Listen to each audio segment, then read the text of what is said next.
So next come to third law. Third law is law of multiple proportions, and fourth is law of reciprocal proportions. Okay, now see what is the meaning of multiple proportions. First we'll see some example. Suppose hydrogen and oxygen, when they combine with each other, it form water and form hydrogen peroxide, H2O2. Yes or no? So when hydrogen and oxygen combine with each other, it forms water and hydrogen peroxide.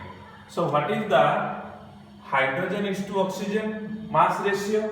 So here hydrogen is 2:16, here it is 2:32. Clear now? Now see, in water and hydrogen peroxide, the mass ratio of hydrogen is constant. Here hydrogen is also 2, here hydrogen is also 2. So keeping the mass ratio of hydrogen atom constant, the oxygen ratio is 16:32 or 1:2, which is a simple ratio to one another. Okay, again. So when hydrogen and oxygen combine with each other, they form water and hydrogen peroxide. So hydrogen, in both the case, hydrogen mass is constant. So keeping the mass of a hydrogen atom constant, the mass ratio of oxygen is 16:32 or 1:2, which is a simple ratio to one another. So this thing you have to convert into theoretical meaning. So what is law of multiple proportion? So law of multiple proportion states that when two elements combine with each other forms different compound. Okay, keeping mass of one element constant, the mass ratio of other element bears a simple ratio to one another. Clear? So this is called the law of multiple proportion. Similarly, suppose if you take another example. Suppose nitrogen and oxygen, when they combine with each other, they form various compounds. Yes or no? Nitrogen is to oxygen. You see, how can you remember right to left? Here nitrogen is to oxygen, 28:16, 14:16, 28:48. Okay, then 14:32. Okay, then 28:80. So here 28:16 means this is N2O, here NO, here N2O3, here NO2, and here N2O5. Clear? Now see, here nitrogen is 28, but here 14. So nitrogen must not what equal or constant. So here you will multiply 2. So it will come how much? 28:32. Here also multiply 2. So it will come 28:64. Now 28. So now keeping the mass of nitrogen atom constant, the mass ratio of oxygen is 16:32:48:64:80 equals to 1:2:3:4:5, which is a simple ratio to one another. Understood? So this is called yes or no theoretical meaning and some examples of law of multiple proportions. Clear now? So on the basis of this concept, how numerical question will come? So here I have written one question. Carbon is found to form two oxides which contain 42.9% and 27.3% carbon respectively. So that these figures illustrate the law of multiple proportion. So here carbon, how many oxides? Two oxides. We don't know what is the formula. Let CXOY, another one is also CXOY, we don't know the formula. So in the first case, carbon percentage equals to how much? So percentage of carbon equals to 42.9. Second case, percentage of carbon equals to 27.3. So what is the percentage of oxygen? 100 minus this. Yes or no?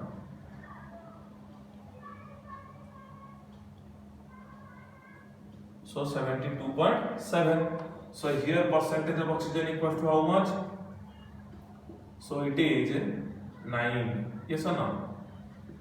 57.1. Clear now? So 42.9 and 57.1, 27.3 and 72.7. Clear? Now you see, so in these two, carbon mass is not constant. Oxygen is also not constant. So convert one mass constant carbon. How can you see? So we can write like this: when carbon is 42.9, oxygen is how much? 57.1. When carbon is 1, oxygen is how much? 57.1 divided by 42.9. So equals to around 1.33. Similarly here, when carbon is 27.3, oxygen is how much?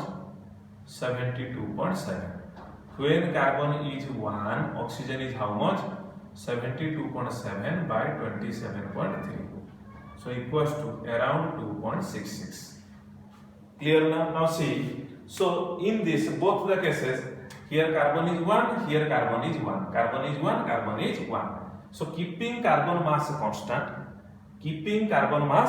constant, the mass ratio of oxygen is, so we can write like this: keeping carbon mass constant, yes or no, the ratio of oxygen is 1.33 is to 2.66 equals to 1 is to 2. So which is a simple ratio to one another. Got it? Very easy. Okay, so in this format you can remember what is law of multiple proportions. Clear now? Okay. So this is the meaning third law. Then come to fourth law, law of reciprocal proportions. Law of reciprocal proportions. First we will see one example, then we will come to theory. So law of reciprocal proportions, suppose you will take three elements: hydrogen, oxygen and sulfur. So hydrogen, oxygen, when they combine, they form what? Hydrogen peroxide. What is the mass ratio? 2:32. Hydrogen, sulfur, when they combine, they form what? H2S. What is the mass ratio? 2:32. So you see, from these two parts, keeping hydrogen mass constant, you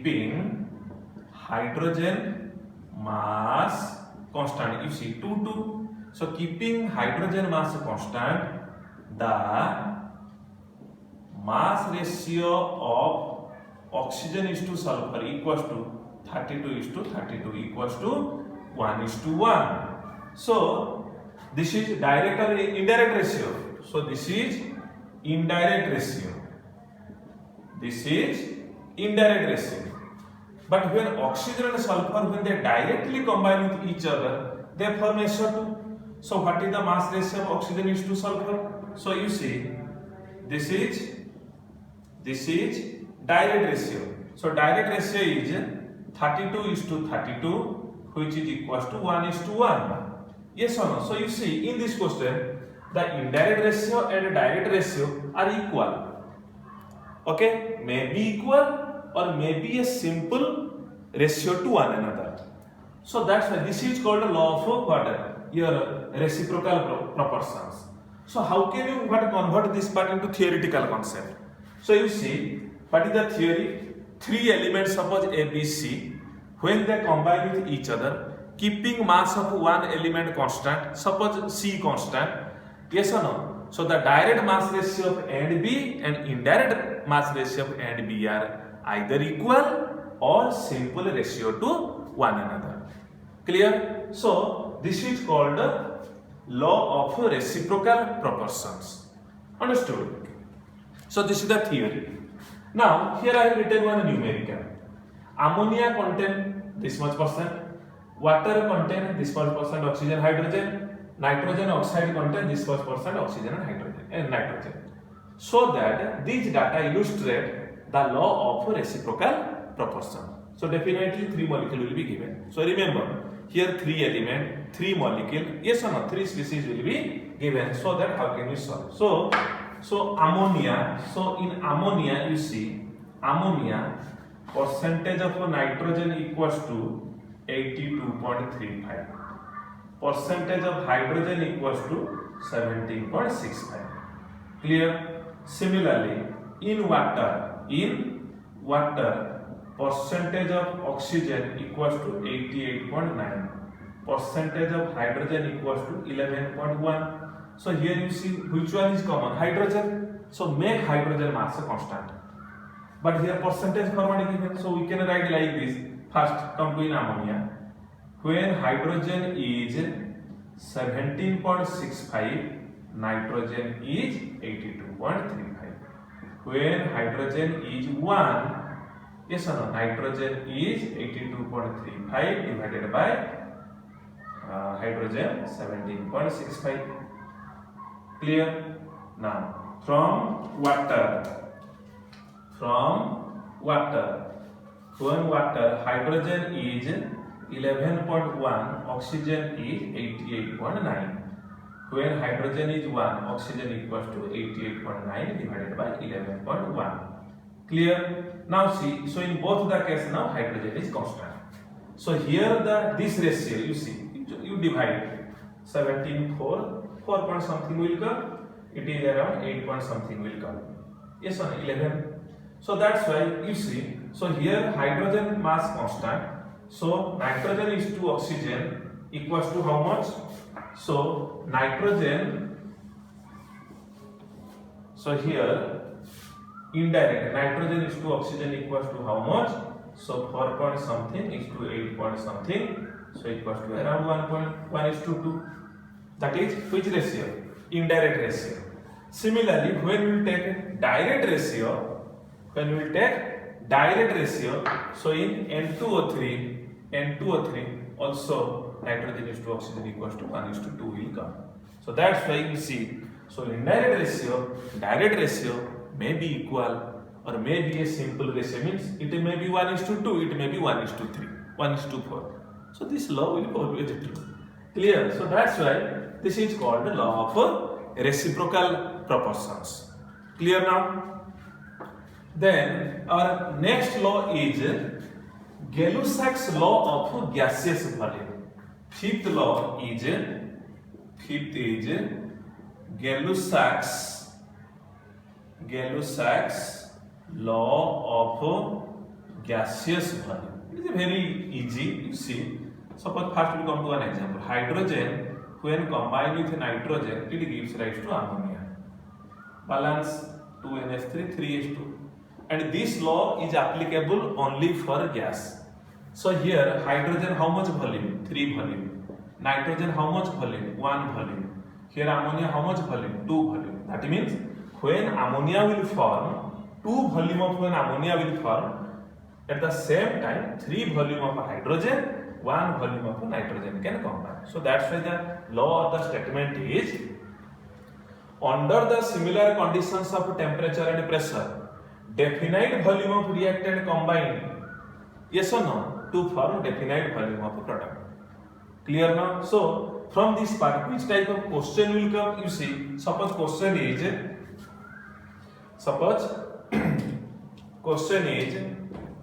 when hydrogen is 150 cc, okay, nitrogen and ammonia, how much nitrogen required, how much ammonia produced.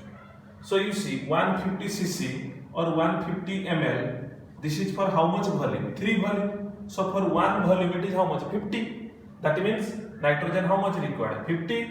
How much volume of ammonia produced? 100. Okay, clear now? So this is called the Gay-Lussac's law. So strictly this is applicable for gas. Under similar conditions of temperature and pressure, definite volume of reactant, always they combine in do so to form definite volume of product. Okay, so this is called Gay-Lussac's law of gaseous volume. Then our next law is, what is theoretical aspect? What is Avogadro law? What is Avogadro law? So you see Avogadro law. So under Avogadro law, there are two statements is coming.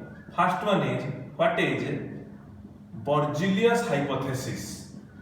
What is Berzelius hypothesis, and second one is what is Avogadro law.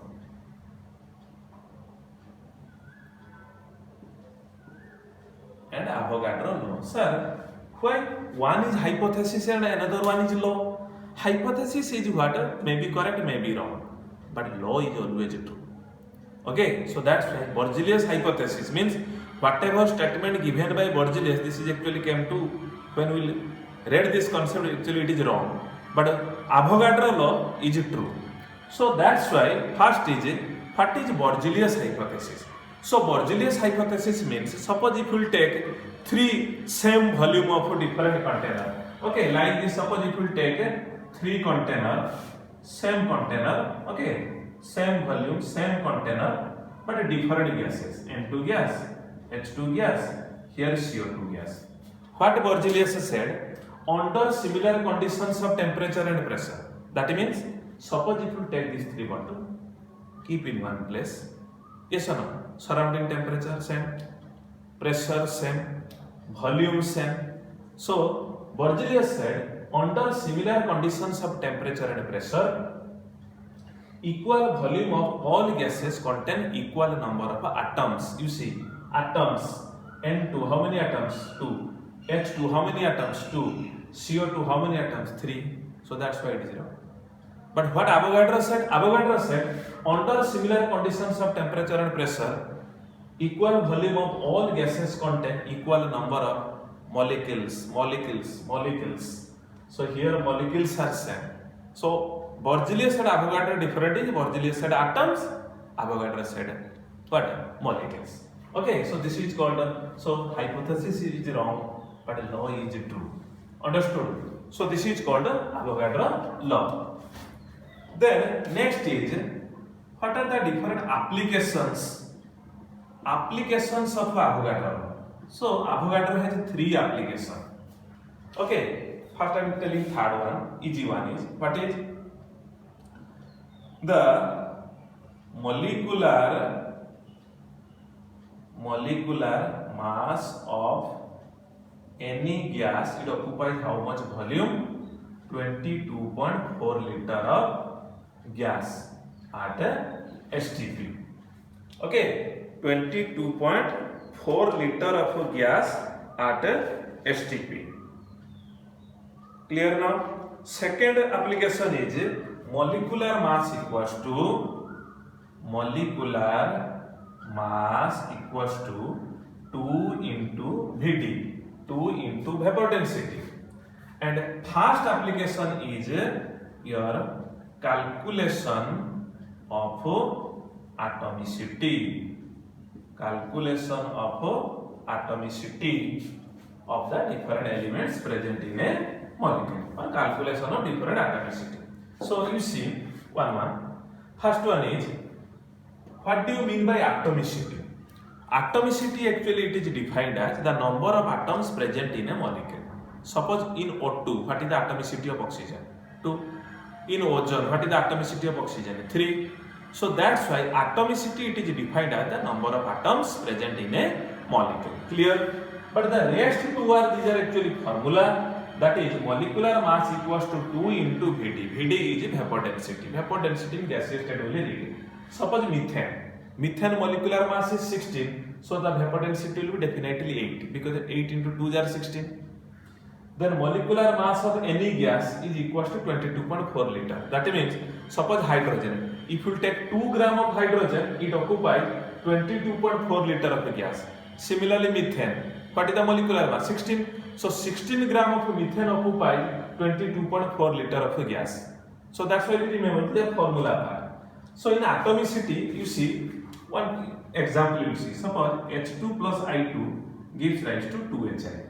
If I will ask one question, justify that hydrogen molecule contain 2 hydrogen atoms. So how can you say? Sir, is it a question?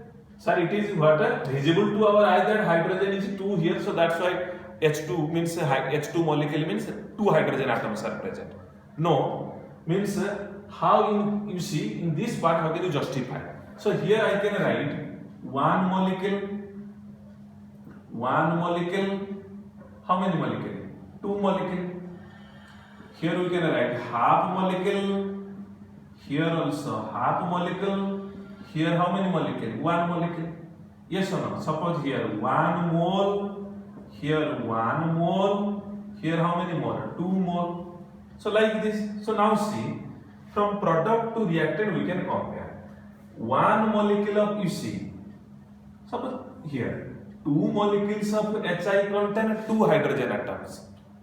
2 molecules of HI contain 2 hydrogen atoms, which is equals to 1 molecule of hydrogen. You see, when 2 molecules of HI molecule in the product side present, at the same time 1 molecule of hydrogen is present in the reactant side.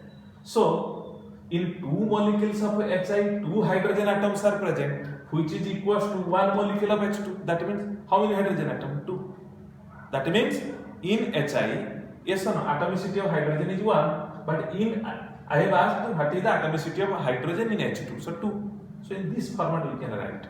Clear now? So these are the what a different concept. So in this video we have read different laws of chemical combinations. After this Avogadro law, yes or no? So in Avogadro law, Berzelius statement means Berzelius hypothesis. Then Avogadro law, hypothesis is wrong, law is correct. Okay, under similar conditions of temperature and pressure, equal volume of all gases contain equal number of atoms, that is called Berzelius, and equal number of molecules, that is called Avogadro. Yes or no? 3 application: calculation of atomicity, molecular mass, and what? Molecular mass equals to 2 into Vd, and molecular mass of any gas, it occupies 22.4 liter of gas at STP. Clear? Yes or no? So this part, numerical part, you will solve. Okay.